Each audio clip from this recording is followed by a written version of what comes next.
My honest to God belief on the topic of gang stalking, the idea of people being targeted by the government with electronic harassment that can include actors around them or people that are paid full time to basically monitor certain people as a part of some experiment. My honest to God response to a lot of these accounts, I think that a lot of people are misinterpreting what's taking place. And I think that there is not enough focus on the likelihood or potential that they're under psychic attack from non-human sources. And I think that the subject is very real. I think that there's just a massive awakening taking place on the planet in relation to archons, in relation to psychic protection in general. Just type in either of those topics into YouTube and see the information that's available. And it doesn't mean that, you listen to one person and you start believing that they have the new gospel. You can also, if you are a member of a certain religion, you can also watch with an open mind and see parallels. You can see parallels. And in some cases, there are people that believe by invoking the name of your spiritual deity, including Jesus, can thwart a demonic attack. And I don't see much of a difference between demonic or archonic. Demonic fits into the category of what an archon is, which were written by the Gnostics, written about in their Nag Hammadi. It's a very interesting story. It's interesting to look at it and look at sci-fi and look at the real world, look at the New World Order, to go behind the curtain in a Wizard of Oz sense and use your intuition.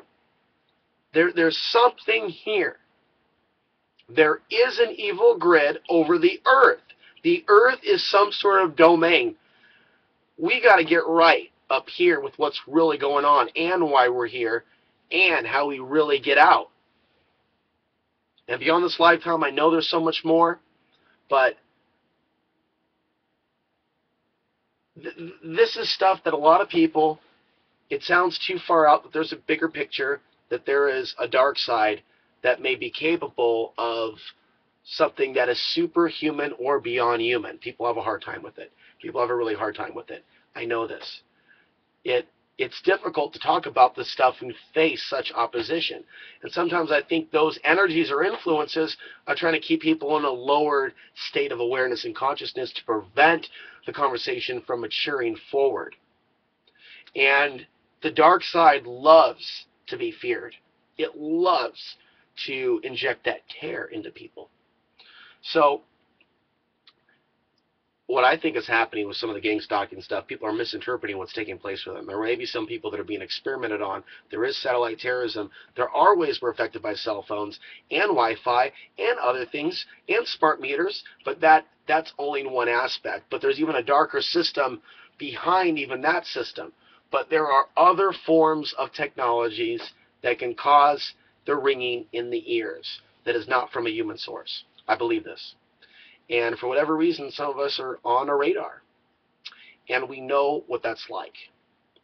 To feel a focus on you that comes and goes. And we live in a world where simply to have senses that are outside of the norm, that's automatically labeled schizophrenia. There's a lot of people that have not yet evolved their consciousness in the so-called truth movement, or people that watch channels like this, to realize that there's a phenomenon taking place on the planet with people having some of these weird experiences. And I will also say that when you see this manufactured, like, war of the genders and other manufactured conflicts and situations where people are turned against each other, even protesters versus police, there's a spirit of conflict, of war, that seems to occupy the mob consciousness, that loves to direct it, that loves to get people really angry and stirred up. It's a force of evil, and it's something that some humans sense and some humans don't sense. I sense it here in Portland. I sense it here on the planet. But when I've talked about the dark side of Portland and those parts of towns where there's a lot of fighting, sexual abuse, drug addiction, where there are certain bars with certain histories, I'm talking about that energetic construct when I talk about Old Town Chinatown. And it's that spirit of evil and debauchery and all that lust. It's dirty, and it attracts a lot of evil spirits. That's going on a microcosmic level and pretty much describing what's taking place there. Jumping back over here and getting my focus back on track. For whatever reason, there are certain people that are targeted by something, and they can't prove it to anybody. And the most likely reality that many people have come up with is that they're being gang stalked, that they have been, and you can learn more about it. I'm not going to get long-winded, and there's so much information. Some of it might be very, very relevant. I just do not believe that we are alone in the universe.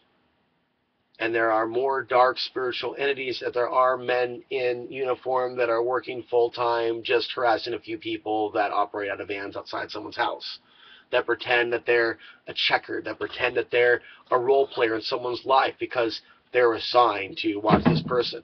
A lot of people can be watched now on Facebook and over the internet, and that is enough. And I think with Facebook, that's the ultimate. It's difficult to operate without it and to be in contact with anyone without it, because so many people are on Facebook and have chosen to not subscribe to my newsletter or to not subscribe to the YouTube channel. Some of you on Facebook are only watch this through Facebook, but it's through logging on to Facebook that we are constantly letting them know what's going on with us, the background, location, and I believe it's the ultimate tracking tool, and there's probably other mind control applications that relate to Facebook. So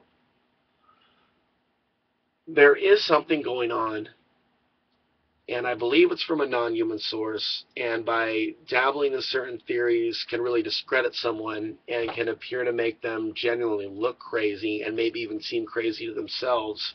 And I think that panicking is not the answer. And when we're panicking about things that aren't even legit, it actually fuels that which is doing the attacking.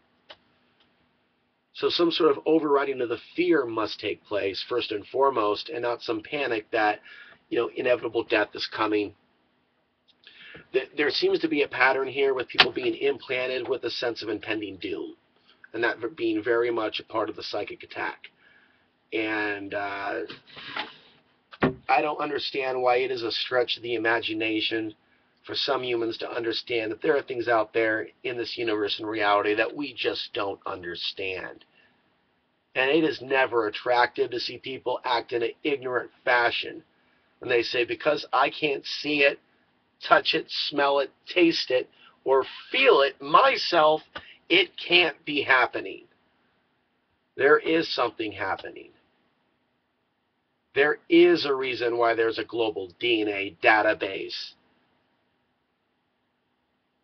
There is some sort of sick, demented reason they're sexualizing really young girls. There is a reason. There's a manufactured war of the genders. There is a reason to them why they want to stage a World War III and turn all these nations against each other in the next decade. There is a reason. And there's sure as hell got to be a reason why we're on this planet, because I don't think we're victims. We're not here by accident. So there is a mindful response required of us once we attain this knowledge that these things are taking place. A conscious response, a spiritual response. There are ways